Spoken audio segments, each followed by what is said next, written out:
우리 다 같이 새해인데 새해 인사 나누겠습니다. 뮤트를 푸시고 서로 새해 복 많이 인사하시면 좋을 것 같습니다. 자, 새해 복 많이 받으십시오. 새해 복 많이 많이 새해 복 많이 받으십시오. 받으세요. 많이 받으세요. 지금 이 네 명의 여자아이가 아주 세배를 드리고 있습니다. 우리가 가까이 있으면 세배를 드려야 마땅한데 이 뜻하지 않게 이 줌이라서 예배를 못 드리지만 우리 새해 복 많이 받으시고 특별히 2020년도에는 주님 안에서 만사 형통하시기 바랍니다. 우리가 2020년도는 힘들게 생각지도 못한 일들에는 힘들었지만 2021년도에는 하나님께서 우리가 생각지도 못했던 우리 사모님의 기도처럼 아주 놀라운 이 성령 부흥을 통하여서 교회와 우리 모든 믿음의 성도님들의 가정에 큰 축복이 넘치기를 간절히 기도합니다. 저는 계속 우리가 개인적 신앙 부흥의 단계에 대해서 살펴보고 있었는데요. 우리는 오늘은 새해 첫날이고 1월 1일이니까 우리가 그 성령에 대한 문제가 너무 중요하지만 잠시 그럼에도 불구하고 축복받은 자 야곱에 대한 이야기를 나누고 새해 첫 안식일을 시작했으면 하는 마음이 있어서 제가 주제를 잠시 바꿔보았습니다. 그래서 오늘의 제목은 그럼에도 불구하고 축복받은 자 야곱입니다. 야곱. 저는 창세기를 읽으면서 우리와 가장 많은 성량을 가졌고 우리와 가장 많은 이 비슷한 점을 많이 가지고 있는 인물이 있다면 이 창세기에 등장하는 4명의 부조들 중에서 야곱이라는 생각을 합니다. 우리가 이 창세기에 등장하는 부조들 중에 대표적인 인물이 아마 하나님께서 약속의 땅 허락하신 그 땅을 찾아온 아브라함과 그리고 그의 아들 이삭, 자기 아버지의 말씀을 따라 자기 손발을 묶어서 제물이 기꺼이 되기로 했던 이 이삭, 그리고 그의 아들 야곱, 그리고 그의 아들 요셉이 아마 창세기에 등장하는 4명의 대표적인 부조일 것입니다.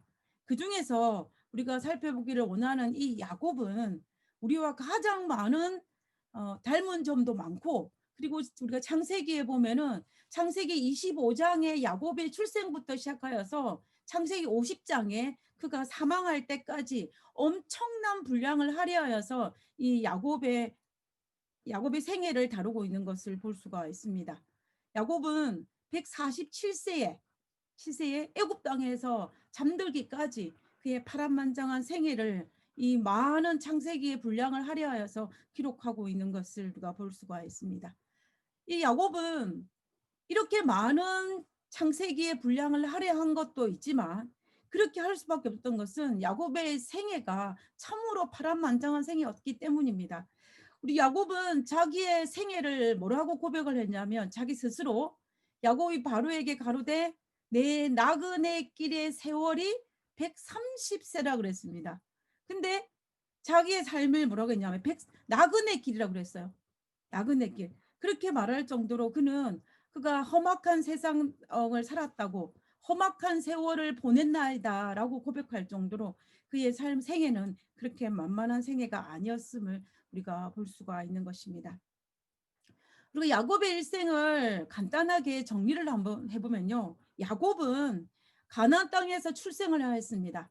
가나안 땅에 출생하였고 그리고 쌍둥이 형인 에서와 함께 출생하였는데 그때 출생을 한 다음에 이 브엘세바에서 아버지랑 같이 살다가 77세가 되었을 때 야곱의 나이 77세가 되었을 때 어디로 도망을 가냐면 외삼촌이 살고 있는 저 위쪽 하란으로 도망을 갑니다.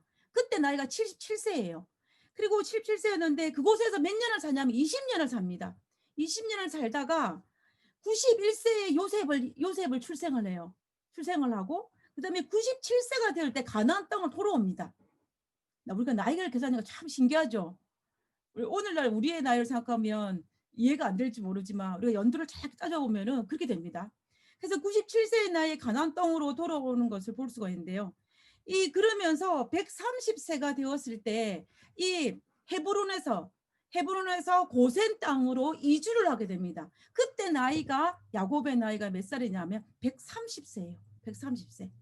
그러면 우리가 이 요셉이 야곱이 어, 가나안 땅과 하란과 이 어디 애굽에 있는 고센 땅을 이 세 나라를 반복해 가면서 그가 살았던 이 130년의 삶이 그의 생애에서 참으로 많은 일들이 있었던 것을 우리가 알 수가 있는 것입니다.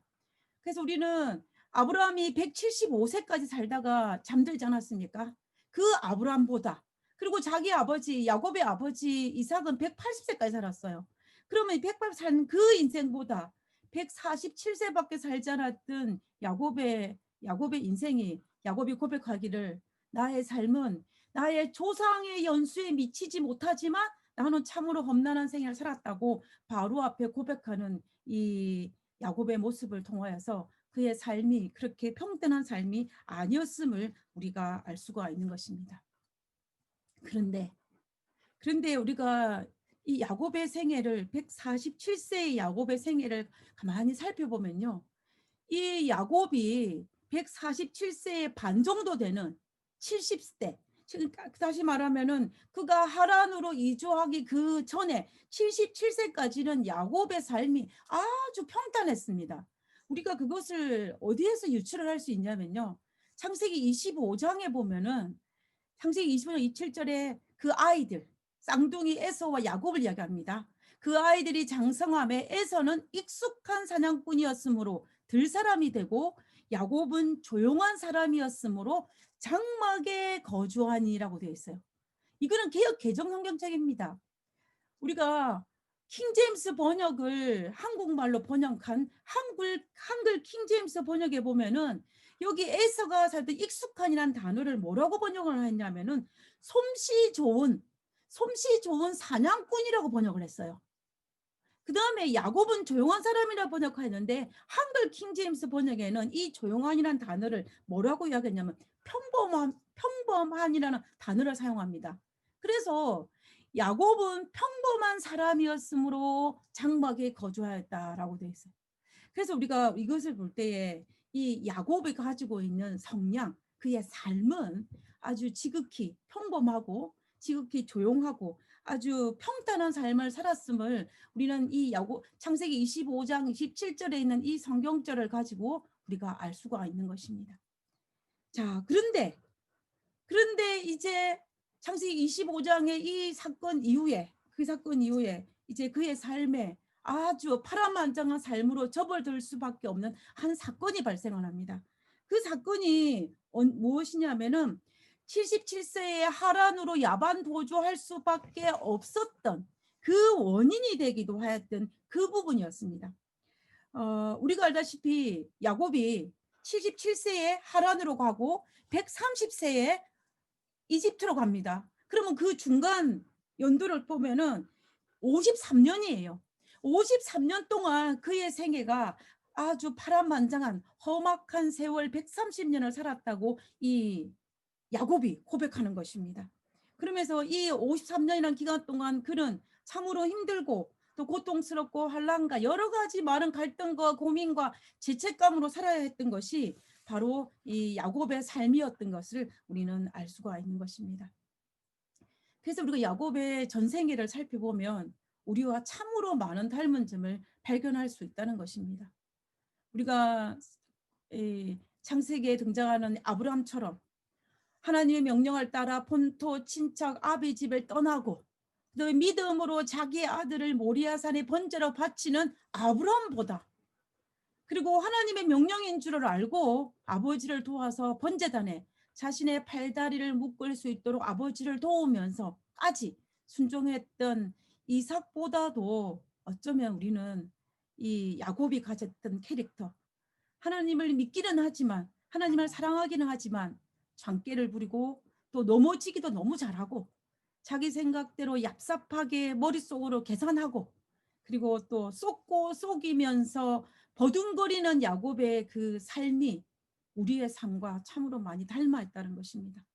그리고 그럼에도 불구하고 야곱은 하나님을 믿었고 하나님을 의지했고 하나님을 사랑했고 하나님의 약속을 붙들고 살았던 그 신앙적인 이 야곱의 모습도 우리의 모습과 넘어지기를 반복하면서 하나님을 붙들고 있는 이 모습이 오늘날 우리의 모습과 저의 모습과 너무나 흡사하다는 생각을 하게 되었습니다. 그래서 새해가 시작되는 이 첫날에 우리가 다시 한번 이 야곱의 삶을 통하여서 우리가 이 야곱을 통하여서 그럼에도 불구하고 축복받은 야곱의 삶을 통하여서 우리가 은혜 받기를 원하는 것입니다. 새해가 밝았습니다. 해가 중천에 떴습니다.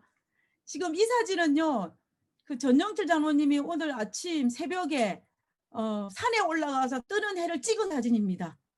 이 나파의 새 아침입니다. 이 나파에도 새 아침이 밝았습니다. 하나님께서 우리에게 이 나파교회에 이 나파교회 속해 있는 모든 믿음의 성도들에게 그리고 하나님을 사랑하는 모든 믿음의 성도들에게 새날이 밝았습니다. 우리는 정말로 야곱처럼 실수투성이고 야곱처럼 정말 여러 가지 많은 모난 부분이 있지만 연약한 믿음의 한 조기를 붙잡고 있는 우리 하나님께서 우리를 바라보시고 하나님께서 우리 야곱을 축복하셨던 것처럼 우리를 붙들어 주실 것이고 또한 우리도 야곱이 하나님을 사랑하고 하나님을 붙잡았던 것처럼 우리가 그렇게 한다면 또 하나님께서 우리에게도 놀라운 야곱에게 베풀었던 그 축복을 우리에게 해 주실 것이라고 생각합니다. 그러므로 하나님을 인하여 용기를 얻어서 2020년도, 21년도 새해를 정말 말씀으로 용기와 힘을 가지고 살아갈 수 있는 우리 모두가 되기를 간절히 바랍니다. 근데 문제는 뭐냐면요. 야곱은 험난한 세월을 살았다는 것이 그의 고백을 통해서 우리가 구약 성경을 통해서 확인할 수가 있습니다. 그리스도인이라고 할지라도 고난에서 제외되지는 않았습니다. 그런데 문제는 뭐냐면 우리가 이 죄악 세상에 살아감으로 말미암아 우리가 당해야 될 고난도 있지만 오늘 우리가 야곱의 생애를 가만히 살펴보면 야곱은 자기 스스로 자초한 고난도 포함되어 있다라는 사실이에요. 다시 말하면 자기 스스로 고난을 선택해서 야곱이 당한 고난도 있다라는 것입니다. 오늘은 우리가 야곱이 자초한 고난들에 대해서 한번 살펴보기로 합니다. 야곱이 스스로 자초한 고난의 시작점은 어디냐면 우리가 성경에서 기록된 것 중에서 첫 번째는 아버지와 형을 속이는 것에서부터 시작을 합니다. 우리가 이 창세기 25장에 보면은 야곱이 형의 축복을 훔치는 장면이 등장을 합니다. 하나님께서는 분명히 야곱에게 약속을 하셨어요. 그 약속이 뭐냐면은 장자의 특권은 작은 자 야곱에게 주어진다고 이미 약속하셨습니다. 리브가가 임신을 했을 때 태중에서 쌍둥이가 싸우고 있는 것이었습니다. 그래가지고 이 리브가가 어찌할 바를 몰라서 이 어떻게 해야 할지를 하나님께 묻는 장면이 등장해요. 창세기 25장 22절과 23절에 있는 말씀입니다. 그 아들들이 태중에 있는 두 아들입니다. 에서와 야곱이죠. 아직 이 땅에 태어나지 않은 아이들이에요. 그의 태 속에서 서로 싸우는지라 그가 이르되 이럴 경우에는 내가 어찌할꼬 하고 가서 여호와께 묻자오되 여호와께서 그에게 이르시되 두 국민이 내 태중에 있구나. 두 민족이 내 복중에서도 나누이리라.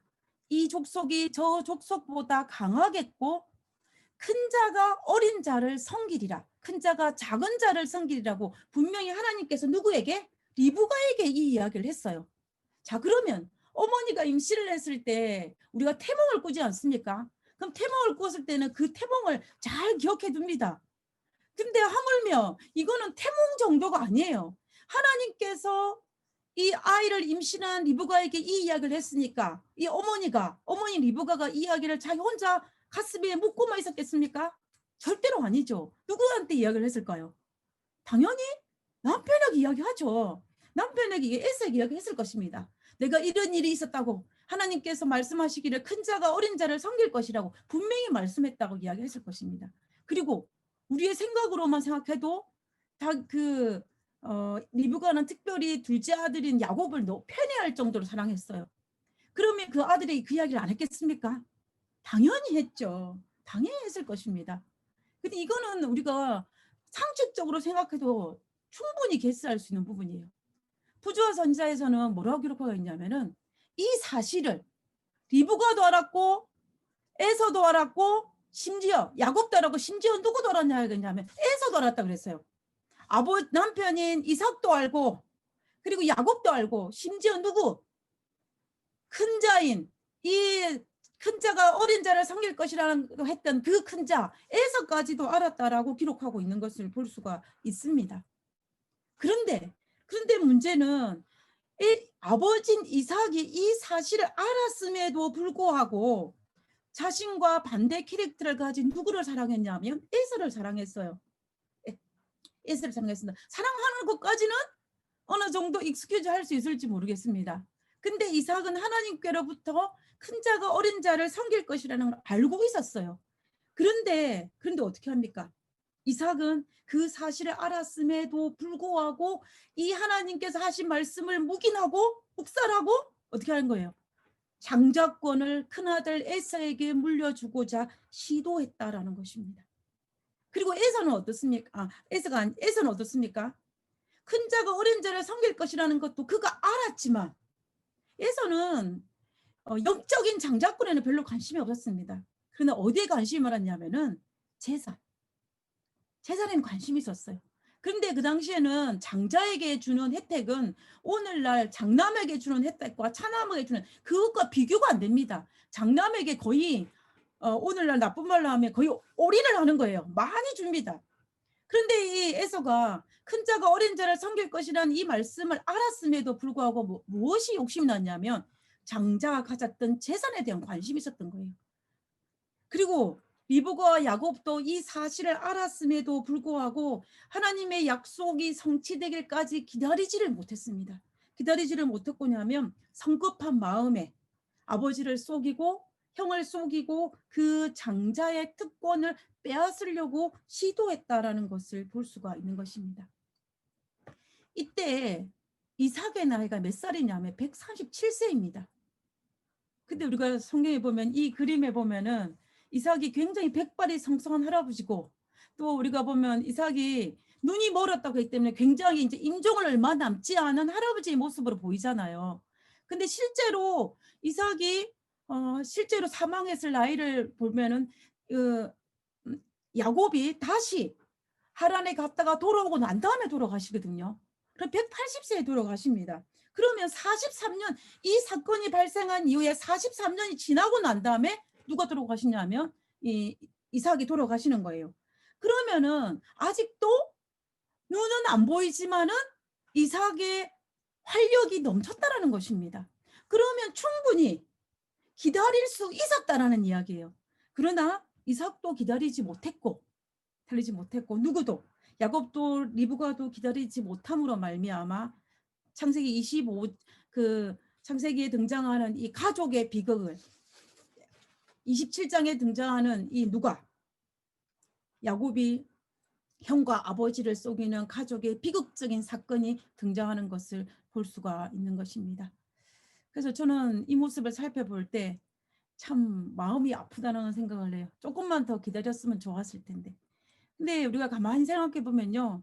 이 에서가 자신의 아내인 리브가와 둘째인 야곱을 속였습니다. 먼저 비밀로 했어요. 왜냐하면 왜 그렇게 했냐면 우리가 그 당시에는 장자의 축복을 할 때는 사람들을 불러서 큰 잔치를 베풉니다. 그것이 관례적인 행위였어요. 관례적인 풍습이었습니다. 근데 우리가 창세기 27장에는 보면은 어떤 사건이 등장을 하냐면 아버지 이삭이 비밀리에 누구를 따로 부르냐면 에스를 따로 불러요. 따로 불러 축복을 주기 위해서 이야기합니다. 보통 때는 이제 잔치를 베풀고 장자의 축복을 해주는데 이걸 비밀리 해야 되기 때문에 에서에게 가서 고기를 사냥해 와서 나를 위해서 요리하라는 것입니다. 그리고 그것을 먹고 내가 너를 위해 축복하겠다는 거예요. 공개적인 잔치를 베풀지 못하니까.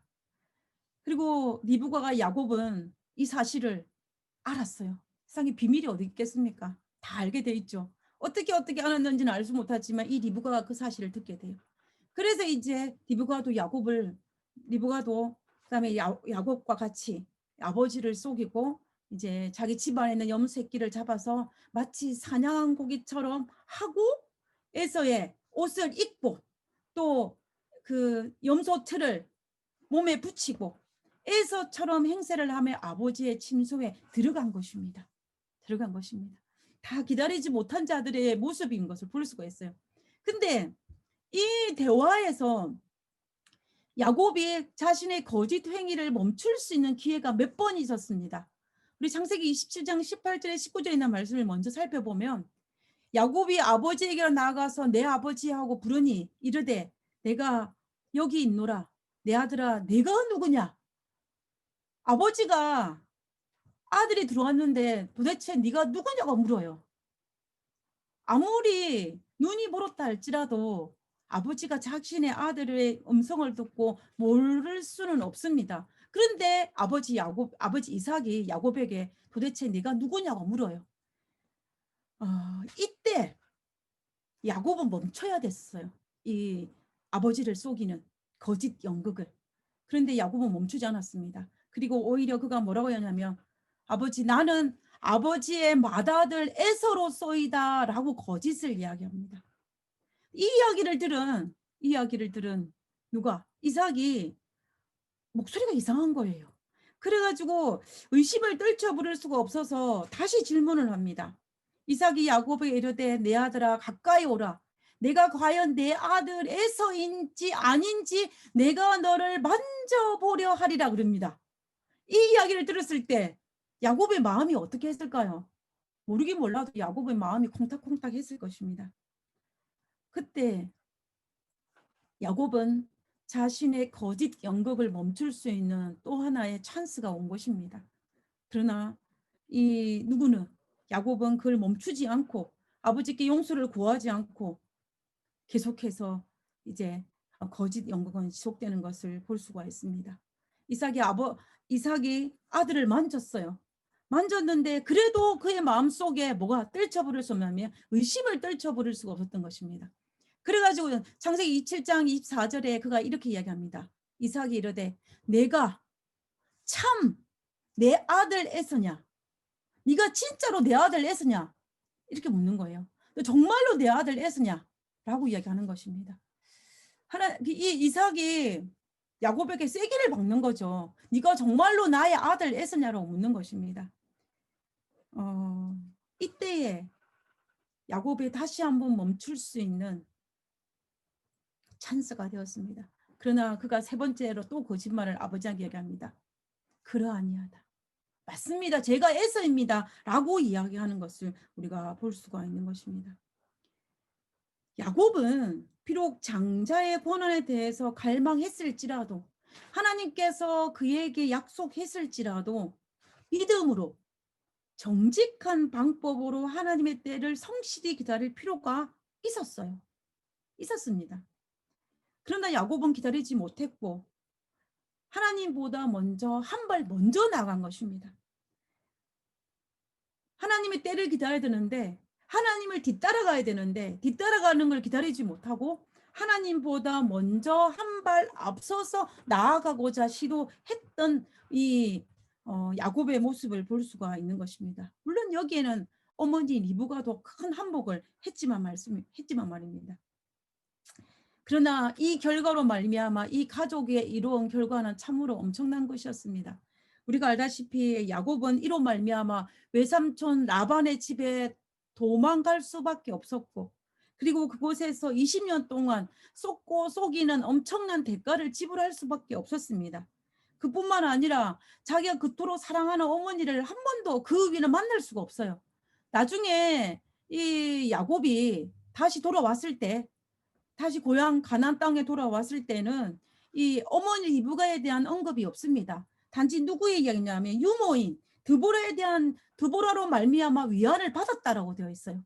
그러면 그 이후에 그 사이에 그 어머니 리브가가 잠든 것을 우리가 알 수가 있는 것입니다. 그러므로 정말 내 사랑하는 엄마를 보지 못한 이 야곱의 아픔도 얼마나 컸겠습니까? 그리고 그의 아내 이 이삭의 아내 리브가도 마찬가지입니다. 리브가도 자기가 그토록 사랑했던 누구 야곱을 그 뒤로 바로 만날 수가 없었던 것입니다. 그리고 자기의 장남인 에서에게 얼마나 많은 원망을 들었겠습니까? 살아있는 동안. 그러므로 그 남아있는 아버지 이삭과 어머니 리브가와 그리고 장남인 에서 사이에 얼마나 편안하고 안락한 행복한 가정을 유지할 수 있었을까요? 우리는 그것에 대해 자세한 기록을 성경에는 알 수 없지만 그렇게 평탄한 삶을 살지는 아마 않았을 것입니다. 우리가 이런 것들을 살펴볼 때 정말로 우리가 하나님 앞에 먼저 가는 것이 빠르다고 생각하고 나에게 유익이 된다고 생각할지 모르지만 우리가 성경 전반적으로 살펴볼 때 결코 빨리 가는 것은 하나님 앞서가는 것은 우리에게 축복이 아니라 우리에게 생각지도 않은 우리가 스스로 자초한 고난을 받아들일 수 있는 그러한 위험의 순간이 우리 삶에 온다라는 것입니다. 그래서 우리가 여기에서 야곱과 이삭은 아버지 이삭은 공통점이 있습니다. 그 공통점은 이삭도 야곱도 하나님을 누구보다 사랑했어요. 이삭도 야곱도 누구보다 하나님을 사랑하고 진실의 그리스도인으로 살려고 아마 했습니다. 그러나 아버지 이삭의 생애는 하나님께서 허락하신 일들이 이루어지기를 기다리는 순종의 자세였습니다. 순종의 자세. 우리가 이삭의 가장 신앙 중에서 큰 미덕은 뭐였냐면 순종이에요. 순종입니다.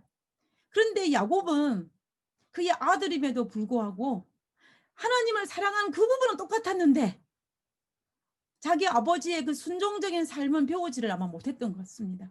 그래서 하나님의 뜻을 기다리기보다는 장깨를 부리고 또 자신이 하나님보다 한 발 먼저 나아가는 모습을 가진 신앙의 모습을 보인 것입니다.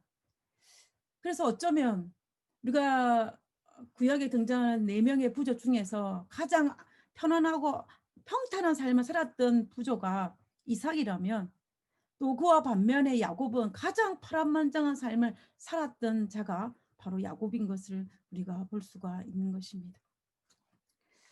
자, 그러면 이제 두 번째, 야곱이 스스로 자초한 고난의 두 번째를 한번 보도록 하겠습니다. 아버지와 형을 속이는 단계에서 끝나지 않았어요. 끝나지 않고 그는 장깨를 부리기 시작합니다. 두 번째는 뭐냐? 양을 위해서 장깨를 부리는 것입니다. 이게 무슨 말이냐면 이 야곱이 이제 외삼촌이 살고 있는 하란으로 가지 않았습니까? 하란으로 갔는데 물론 외삼촌도 이 야곱에게 끊임없이 속입니다. 끊임없이 조카 야곱을 속이면서 이득을 챙겨갔어요. 그 사실을 누구도 알고 있었냐면 야곱도 알고 있었습니다. 그것을 무려 몇 번이나 반복했다고 이야기하냐면 10번. 10번을 반복했다고 이야기했어요. 10번을 속임을 당한 것입니다. 우리 인간의 심정을 하다면 10번을 속이면 나도 한번 속이고 싶은 갈망이 들 것입니다. 그죠? 그래서 야곱은 우리가 이해 못하는 인물은 아니에요. 지극히 이해가 너무 잘 되는 인물입니다. 그러나 그럴지라도 야곱이 좀 더 우리가 바라기는 하나님 앞에 순종의 자세를 섰으면 더 좋았을 거라는 아쉬움이 남는 것입니다. 이제 라반이 계속해서 야곱을 속이게 되자 이제 야곱이 91세에 대략적으로 91세에 누구를 낳냐면 요셉을 낳아요. 요셉을 낳고 난 다음에 내가 가나안 땅으로 돌아가야 되겠다고 결심을 합니다. 그래서 생각을 하고 난 다음에 이 요셉이 라반에게 내가 고향으로 가겠다라고 이야기를 해요. 그러니까 라반이 요셉을 안 낳아주죠. 요셉이 옴으로 말미암아 자기에게 엄청난 재산이 불어난 것을 라반이 알았기 때문에 그래서 라반과 요셉을 붙잡으면서 품삯을 다시 정하는 사건이 발생합니다. 그때에 우리가 알다시피 아롱지고 얼룩이 있는 양과 염소는 누구의 것이고 야곱의 것이고 정상적인 털을 가진 수 양과 염소는 누구의 것이다? 라반의 것이라고 품삯을 정합니다.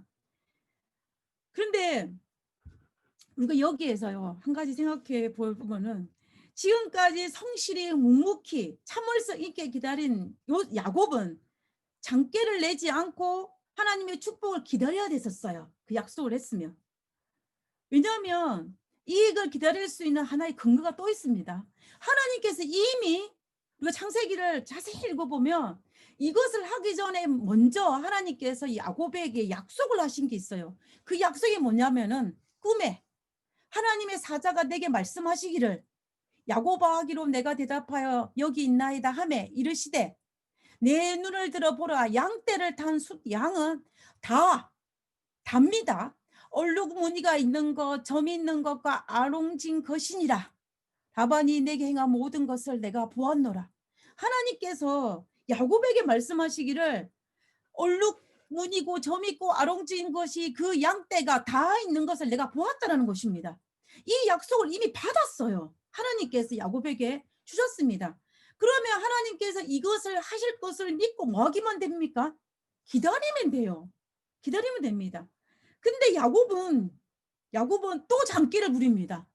이 약속을 받았음에도 불구하고 창세기 30장에 뭐라고 했냐면은 야곱이 버드나무와 살구나무와 신풍나무의 푸른 가지를 가져다가 그것들을 껍질을 벗겨 흰 무늬를 내고 그 껍질 벗긴 가지를 양떼가 와서 먹는 개천의 물구유에 세워 양떼를 향하게 하매 그 떼가 물을 먹으러 올 때에 새끼를 베니 가지 앞에서 새끼를 뱀으로 얼룩얼룩한 것과 점이 있는 아롱진 것을 낳은지라.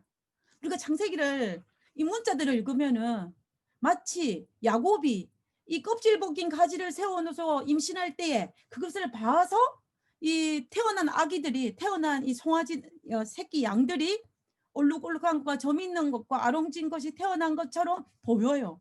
그러나 창세기에 보면 야곱이 고백을 합니다. 이것은 하나님의 개입이라고. 우리가 이 모습을 살펴보면 하나님께서 이미 약속하셨는데도 그럼에도 불구하고 야곱은 장깨를 부리는 것입니다. 이러한 풍습이 오늘날 우리 한국 사회에는 없기 때문에 생소할지 모르지만 이러한 풍습이 그 문화에는 있었어요. 이렇게 하면은 어떻게 한다? 그의 새끼를 보면은 이렇게 얼룩얼룩하고 아름다게 태어난다. 그것을 알고 있었던 누가? 야곱이 장깨를 부린 것입니다. 장깨를 부린 것이요. 무엇을 위한 장깨? 양떼를 위한 장깨를 부린 거예요. 하나님 이미 약속했는데 저는 그래서 이 야곱의 생애를 묵상하면서 만약에 야곱이 이때 이렇게 하지 않았으면 어떻게 되었을까 하고 제가 생각을 한번 해봤습니다. 모르긴 몰라도 알 수는 정확하게 알 수는 없지만 아마 야곱이 이 일로 말미암아 라반의 아들들의 분노를 사고 라반의 분노를 사서 밤에 야반 도주하는 일은 발생하지 않았을지도 모르겠다라는 생각을 하게 되는 것입니다. 어쩌면 가나안 땅에서 야반 도주하여 외삼촌 집에 갔는 고난을 겪었는데 자초를 했는데 또다시 하란에서 가나안 땅으로 야반 도주하는 그 고난을 자초하고 있는 그러한 야곱의 모습을 볼 수가 있는 것입니다. 그 다음에 또 야곱은 이 장깨가 계속되어집니다. 세 번째는 자신의 안전을 위한 장깨를 부립니다. 이거는 어떤 장면이냐면 이 야곱이 자기의 가족들을 다 데리고 이제 고향 땅 가나안 땅으로 오고 있을 때였습니다. 그때에 이 야곱의 귀에 무슨 소리가 들렸냐면 자기 형 에서가 군사 400명을 이끌고 야곱을 죽이기 위해서 오고 있다는 소식을 누가 들었냐면 야곱이 들었어요. 야곱이 들었을 때 야곱은 너무 두려웠습니다. 너무 두려웠어요. 우리가 이 창세기에 등장하는 이 야곱의 행동들을 보며 아, 야곱이 정말로 두려워하였구나라는 것을 우리가 알 수가 있어요. 그리고 그 소식을 들었을 때 야곱이 무리를 네 부류로 나눕니다. 제일 앞에 그 에서가 군사 400명을 들고 올 거잖아요. 그럼 제일 앞선두에 누구를 세우냐면은 첫 번째 그룹은 이 야곱의 4명의 아내가 있지 않았습니까? 4명의 아내가 있었는데 그 아내 중에 레아와 라헬의 여종들의 아내들과 그의 자녀들과 양떼와 종들을 앞에 첫 번째 무리를 방패막으로 딱 세웠습니다. 그 다음에 두 번째 방패는 누구로 삼았냐면 레아와 그의 아들들과 또 양떼와 이제 종들을 세웠습니다. 두 번째 방패. 그다음 세 번째 방패는 누구를 세웠냐면 라헬과 그 당시에는 베냐민이 태어나지 않았기 때문에 라헬과 요셉과 양떼와 그의 종들을 세웠겠죠. 쫙 세웠습니다.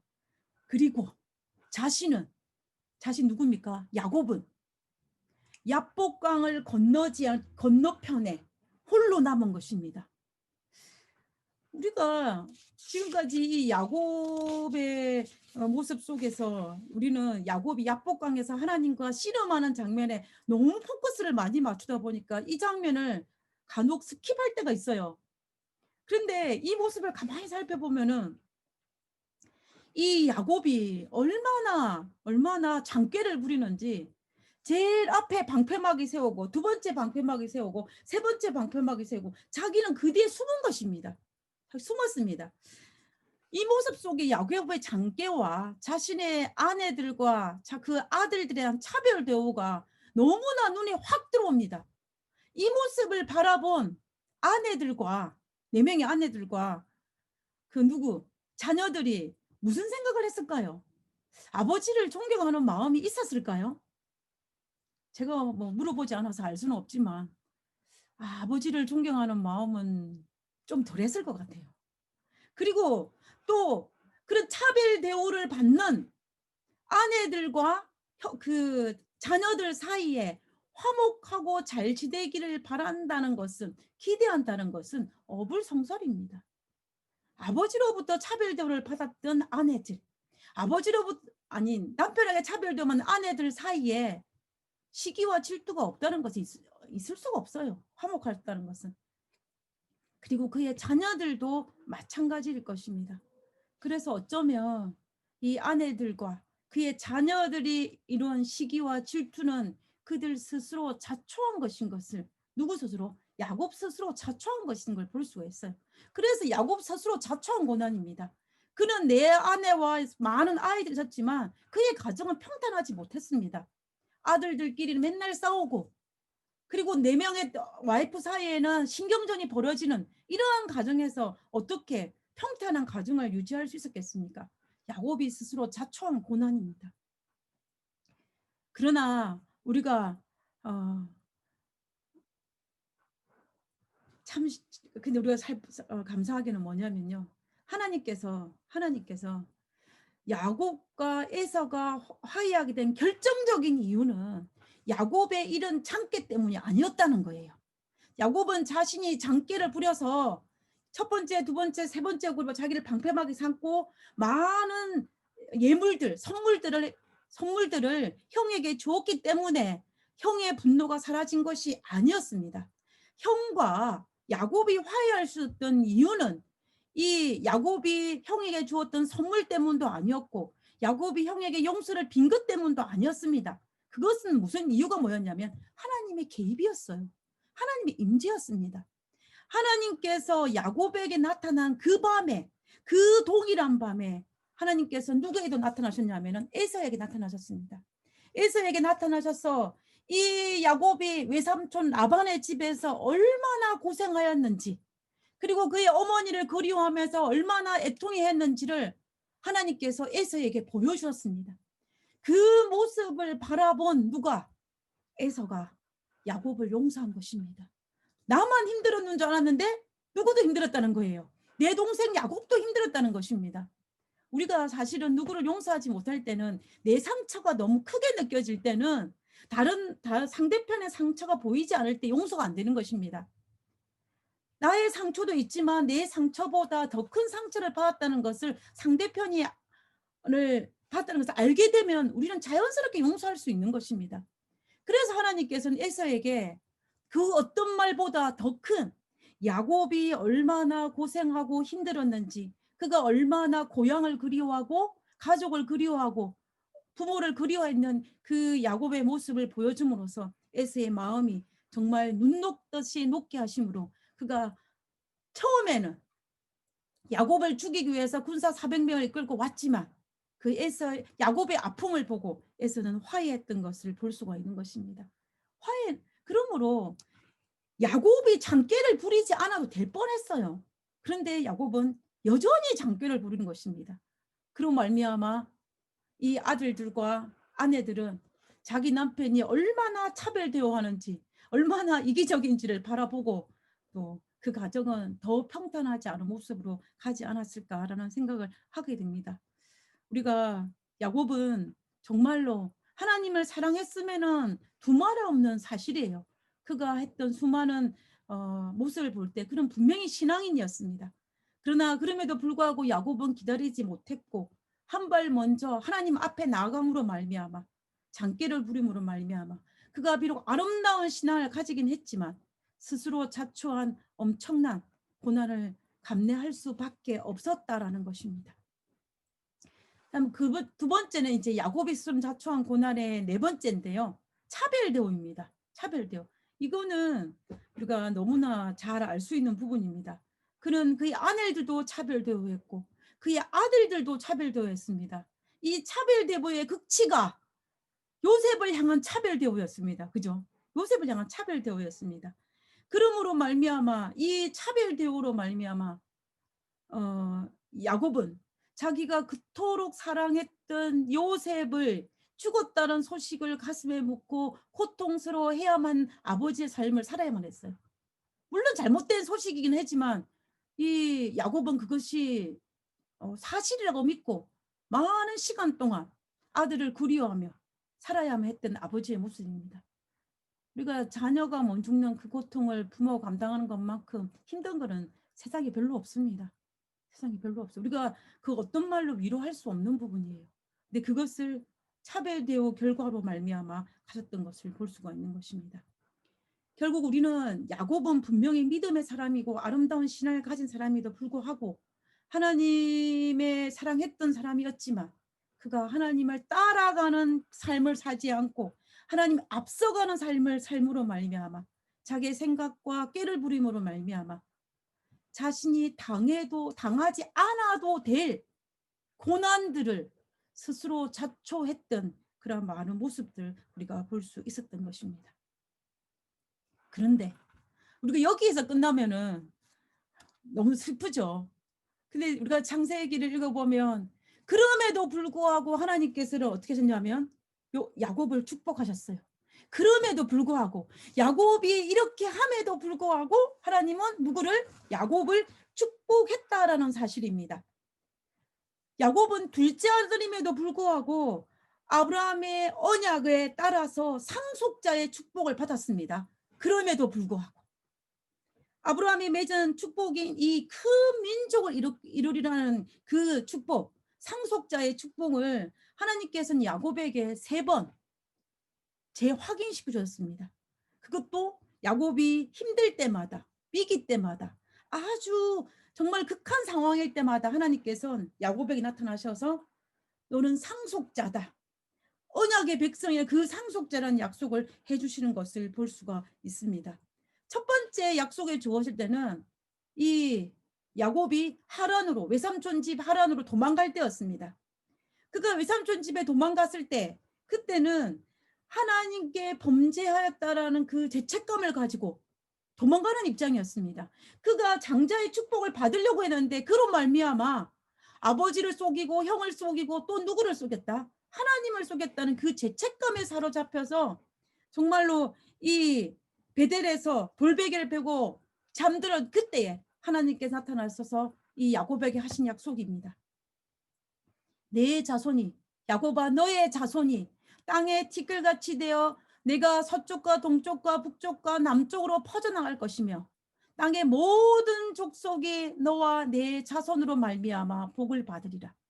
이 축복은 아브라함이 받은 축복입니다. 이 축복은 아버지 이삭이 받은 축복입니다. 그 축복을 누가 받았냐면은 야곱이 받은 거예요. 그럼에도 불구하고. 그리고 이 축복을 받았을 때 야곱의 마음에 얼마나 위로와 용기가 되었겠습니까? 내가 아버지로부터 아버지를 속이고 형을 속이고 하나님을 속인 그 죄책감에 내가 내 장자권을 하나님이 원래 약속했는데 그것이 빼앗기지나 않았을까라는 두려움에 사로잡혀 있을 때 하나님께서 다시 한번 이 상속자의 축복을 재확인시켜 주실 때 그의 마음에 얼마나 위로가 용기가 되었겠습니까? 그 다음에 두 번째는 세겜으로 도망갈 때입니다. 여러분 이스라엘 백성 야곱이 다시 고향으로 돌아와 가지고 헤브론을 가는 도중에 세겜이라는 동네에 잠시 정착을 했습니다. 그래서 여기 머물 생각이 있었던 것 같아요. 야곱은. 그랬는데 우리가 알다시피 이 세겜에 있는 이 아들이 하물의 아들 세겜이 누구를 겁탈하냐면 이 야곱의 아들 디나를 겁탈하지 않습니까? 그런 말미암아 이 화가 난 오라비들이 디나와 결혼을 하고자 하는 이 세겜을 어떻게 하냐면은 거짓 약속을 해서 네가 만약에 모든 그 할례를 받으면 나의 누이와 결혼을 허락하겠다는 그 거짓 약속을 합니다. 그러한 말미암아 세겜에 있는 모든 남자들이 다 할례를 베풀었어요. 근데 우리가 할례를 베푸면 3일이 지나면 가장 힘들다고 합니다. 그때에 그 디나의 오라비였던 레위와 시몬이 가서 정말 세겜에 있는 모든 남자들을 다 죽이는 사건이 발생하였습니다. 이 사건이 발생함으로 말미암아 야곱은 정말로 자기 아들들의 장계로 인하여 자기 위기가 닥쳤다는 것을 알았어요. 그 주변 사람들이 야곱의 식구들을 가만두지 않을 거라는 것을 그는 직감을 했습니다. 그래서 야곱이 그 주변에 있는 부족들을 두려워하여서 야반 도주를 또 합니다. 그래서 그 야반 도주에서 배들의 두려움에 사로잡혀 있을 때 하나님께서 다시 야곱에게 나타나셔서 약속하신 거예요. 내가 아브라함과 이삭에게 준 땅을 내게 주고 내가 내 후손에게도 그 땅을 주리라 하시고 또다시 약속하시는 것입니다. 우리 인간은 참 연약해요. 한 번 준 약속을 가지고 계속 믿을 수 있을지 모르겠지만 우리는 어떻게 해야 됩니까? 또 약속을 확인해야 됩니다. 또 확인해야 돼요. 하나님께서 우리를 사랑하신다는 그 약속을 우리는 알아요. 그럼에도 불구하고 우리가 성경 말씀을 펼쳐서 하나님께서 우리에게 베푸신 삶의 모습을 보면서 확인을 해야 됩니다.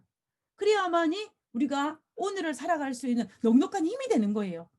하나님께서는 야곱에게 아브라함에 주었던 언약의 약속이 야곱에게 주었던 약속을 이미 하셨습니다. 언제 때부터? 태중에 있을 때부터. 그러나 하나님께서는 야곱의 믿음이 식어질 때마다 야곱이 위기에 처할 때마다 힘들 때마다 그 약속을 다시 한번 상기시켜 주시는 거예요. 지금 도망자인 이 야곱을 향해 또 약속하시는 것입니다. 이 세겜 땅 주변국들이 자기를 몰살할 것이라는 이 아브라함의 가족들을 몰살할 것이라는 그 두려움에 사로잡혀 있을 때에 하나님께서는 야곱에게 나타나셔서 내 후손에게 그 땅을 주리라고 다시 한번 언약의 약속을 하고 있는 것을 볼 수가 있는 것입니다. 그리고 또 세 번째는 애굽으로 이민 갈 때입니다. 이때의 야곱의 나이는 언제였냐면 이미 130세였습니다.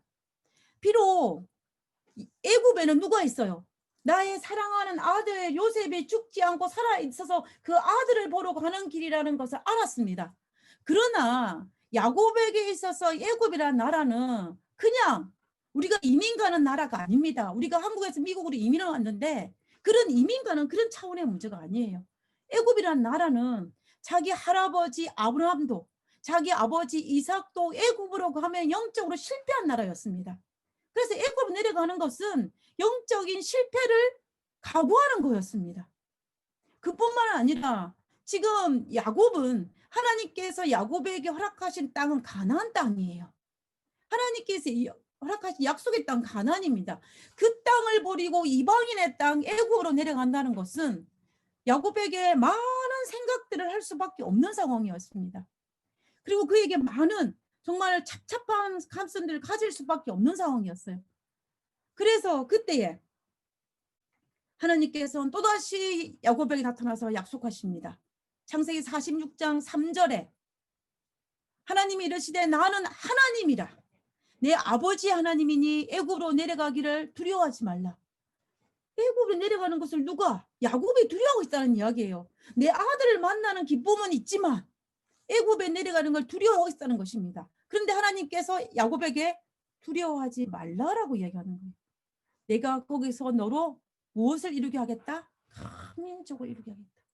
이거는 언약의 백성의 약속입니다. 다시 반복입니다. 그래서 이 야곱은 하나님께서 그럼에도 불구하고 이 상속자의 축복을 허락하신 것을 볼 수가 있어요. 그래서 진짜로 하나님께서 야곱에게 했던 이 약속을 지키셨습니다. 우리가 창 46장 3절 그 이후에 하나님께서 요셉이 너의 눈을 감길 것이 했던 것처럼 그는 요셉이 있는 가운데에서 임종을 할 수 있었고, 그리고 그는 죽어서 자기 시체가 고향 땅 자기 조상이 묻히는 막벨라 굴에 묻힐 수가 있었습니다. 언약의 백성이 살 수 있는 그곳에. 그러므로 말미암아 정말 하나님께서 약속을 선실히 지키셨다는 거예요. 그리고 출애굽의 약속의 성취로 말미암아 정말 하나님께서 이 야곱에게 했던 그 약속, 내가 이 땅으로 다시 돌아오기라는 그 약속을 고스란히 지키는 우리가 하나님의 모습을 볼 수가 있던 것입니다. 그래서 우리는 비록 하나님께서는 분명히 야곱이 부족한 부분도 많고 많았지만 하나님은 그럼에도 불구하고 하나님은 여전히 그에게 축복을 허락하셨다는 사실을 우리는 알 수가 있는 것입니다. 자, 그리고 그뿐만 아니라 하나님은 그 약속에 더불어서 어떤 약속을 해주냐 하면은 임마누엘의 축복의 약속을 해줬습니다. 하란으로 도망갈 때 창세기 28장 15절, 내가 너와 함께 있어. 내가 어디로 가든지 너를 지키며 너를 이끌어 이 땅으로 돌아오게 할지라. 내가 내게 허락한 것을 다 이루기까지 너를 떠나지 아니하리라 하신지라. 하나님 임마누엘 약속입니다. 내가 지금 하란이라는 곳에 도망을 가지 마. 너 혼자 보내지 않고 어떻게 하겠다? 함께 가겠다는 이야기예요. 그리고 애굽에 이민 갈 때도 하나님께서 약속하셨습니다. 내가 너와 함께 애굽으로 내려가겠고, 임마누엘이죠. 반드시 너를 인도하여 다시 돌아올 것이며 요셉이 그의 손으로 내 눈을 감기리라 약속하셨습니다. 그래서 이 약속이 우리가 성취되는 것을 볼 수가 있었던 것입니다. 하나님은 요셉이 부족한 부분이 많고 때로는 성질이 급해서 하나님 앞에 나가고 끊임없이 장깨를 부리고 끊임없이 여러 가지 모난 부분이 보인다 할지라도 하나님은 요셉을 그럼에도 불구하고 그를 사랑하셨다라는 것입니다. 그래서 비록 야곱은 험난한 생애를 살기는 했지만은 야곱은 누구보다도 하나님의 사랑을 받은 사람이라는 거예요. 어떻게 그것이 가능할 수 있었을까요? 어떻게? 야곱의 삶은 비록 실수투성의 삶을 산 거는 사실이 있습니다. 그러나 그의 전생에, 그의 생애 전체에 그는 하나님을 놓치지 않았어요. 하나님을 놓치지 않았습니다. 한 박자 늦기는 했지만 언제나 그는 하나님의 신앙을 선택했다는 거예요. 다시 말하면 그의 삶의 방향은 하나님이었다는 것입니다. 순간순간 실수하고 순간순간 여러 가지 많은 그 실수를 범하였지만 그러나 그의 마지막은 하나님이었다는 거죠. 여러 가지 많은 실수투성의 삶이었지만 그의 최종적인 동기와 최종적인 목적의 방향은 하나님이었다는 것을 우리는 여기서 알 수가 있는 것입니다. 그래서 비록 야곱이 실수투성이의 삶을 살아갔다 할지라도 그러므로 말미암아 그가 자초한 고난으로 험난한 생애를 살았다 할지라도 하나님은 누구의 마음을 아시고 야곱이 자신을 사랑하는 하나님을 사랑하는 그 마음을 아시고 그를 떠나지 않으셨던 것입니다. 그리고 마침내 야곱에게 주고자 했던 모든 축복들을 여전히 허락하시는 것을 볼 수가 있었다는 것입니다. 우리의 삶도 마찬가지입니다. 우리도 야곱처럼 실수투성의 삶이지만 야곱처럼 모든 선택이 하나님 중심으로 하나님 방향으로 가고 있다면 내 삶이 비록 비틀거리고 넘어지고 일어나기를 반복한다 할지라도 내가 하나님을 선택하기로 결심하고 하나님의 축복 안에 거하기를 원한다면 하나님은 야곱에게 여전히 그럼에도 불구하고 축복하신 것처럼 하나님은 우리에게도 동일한 축복을 허락하실 것입니다. 우리가 2021년도로 시작하는 이 새해에 우리 모두 정말 하나님의 중심의 삶을 포기하지 않고 하나님께서 내게 허락하신 그 성령의 약속을 믿고 그걸 갈급한다며 하나님께서는 우리가 야곱에게 허락하신 그 놀라운 축복을 비록 내 삶이 힘든 일도 있고 내가 스스로 자초한 고난 앞에 허우적거리고 비틀거린다 할지라도 하나님은 여전히 우리를 사랑하실 것이고 여전히 우리와 함께 하실 것이고 여전히 우리를 하나님의 자녀의 상속자의 축복을 허락하여 주실 것이라는 것입니다. 그러므로 2021년도 새해에는 정말 하나님의 그 축복을 받아 누리고 그것을 깨달아 알므로 우리의 마음에 기쁨이 넘치는 우리 모든 교우님들 되시길 간절히 바라면서 오늘 말씀을 마치도록 하겠습니다.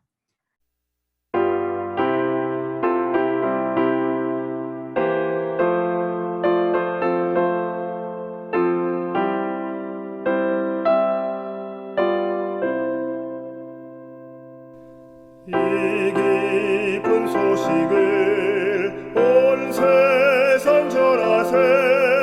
큰 환난 고통을 당하는 자에게 주 믿는 성도들 다 전할 소식은 성령이 오셨네.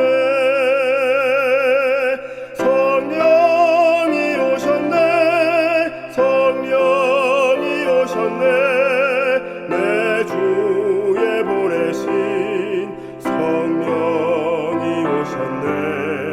이 기쁜 소식을 온 세상 전하세. 성령이 오셨네. 만왕의 왕께서 저 사로잡힌 자 다 구원하시고 잠자유 주셨네. 승리의 노래가 온 성에 들리니 성령이 오셨네. 성령이 오셨네. 성령이 오셨네. 내 주에 보내신 성령이 오셨네. 이 기쁜 소식을 온 세상 전하세. 성령이 오셨네. 한없는 사랑과 그 크신 은혜를 늘 의심하면서 안 믿는 자에게 내 작은 입으로 곧 증거하리니 성령이 오셨네. 성령이 오셨네. 성령이 오셨네. 내 주에 보내신 성령이 오셨네. 이 기쁜 소식을 온 세상 전하세. 성령이 오셨네. 하늘에 계신 저희들의 아버지, 그럼에도 불구하고 우리를 사랑하여 주시고 우리를 축복하여 주시고 우리와 함께하여 주시고 우리를 하나님의 자녀로 상속자의 명분으로 저희를 불러주셔서 감사합니다. 아버지, 하나님의 그 놀라우신 축복으로 말미암아 오늘 하루도 넉넉하게 살아갈 수 있게 하시고 2021년도 새해를 힘있게 출발할 수 있도록 도와주시옵소서. 그래서 2021년도 새해에는 더욱더 하나님을 사랑하고 더욱더 하나님의 말씀을 순종하며 또 하나님께서 약속하신 성령을 간절한 마음으로 구하고 하나님의 놀라운 축복을 경험할 수 있도록 주여 도와주시옵소서. 특별히 2021년 새해에는 하나님과 친밀한 영적 교제의 해가 될 수 있도록 도와주시옵소서. 그래서 우리가 지난 생에 한 번도 경험해 보지 못한 놀라운 영적인 행복과 축복을 경험할 수 있는 2021년도 새해가 될 수 있도록 아버지여 우리를 불쌍히 여겨 주시옵소서. 우리가 그 영적인 충만 가운데 거할 수 있도록 도와주옵기를 간구하며 이 네파에 속해 있는 모든 믿음의 성도들에게 은혜를 베풀어 주셔서 하나님의 넘치는 축복이 하나님의 넘치는 은혜가 모든 가정과 개개인의 삶에 넘치도록 허락하여 주옵기를 거룩하신 예수님 이름으로 기도드렸습니다. 아멘.